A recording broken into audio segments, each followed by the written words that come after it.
بسم اللہ الرحمن الرحیم۔ السلام علیکم ورحمۃ اللہ وبرکاتہ۔ اس ویڈیو میں آپ لوگوں کو اولاد کے لیے شعبان کے مہینے کا ایک بہت ہی پاورفل اور مجرب وظیفہ بتاؤں گی۔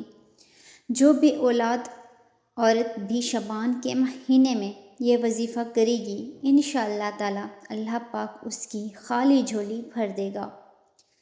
شعبان دعاؤں کی قبولیت کا مہینہ ہے۔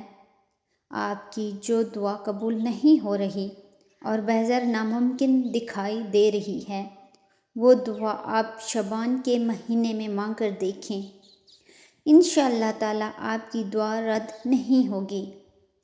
شعبان برکتوں والا مہینہ ہے۔ اس مہینے میں نعمتیں تقسیم کی جاتی ہیں۔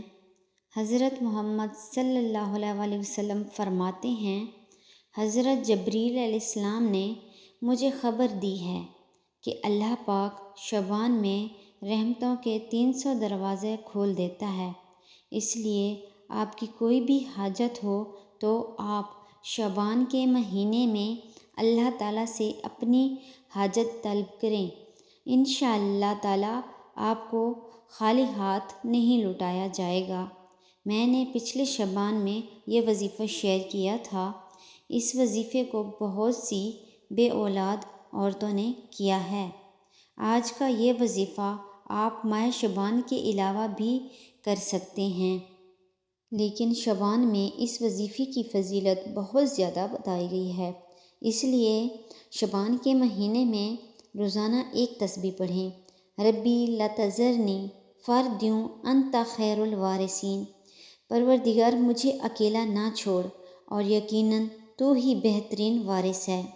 اول و آخر 5 مرتبہ درود شریف پڑھیں اور ساتھ ہی شعبان کے مہینے میں عشاء کی نماز کے بعد پانی پر 3 مرتبہ سورہ فاتحہ پڑھ کر دم کر کے میاں اور بیوی دونوں پی لیا کریں اور ساتھ اولاد کے لیے دعا کیا کریں۔ انشاءاللہ تعالی اللہ پاک اس بابرکت مہینے کی فضیلت اور اس عمل کی برکت سے اولاد کی نعمت سے نوازے گا۔ اگر آپ کو ویڈیو اچھی لگی ہے، اسے آپ نے لائک کرنا ہے، شیئر کرنا ہے اور چینل کو سبسکرائب کرنا ہے۔ جزاک اللہ۔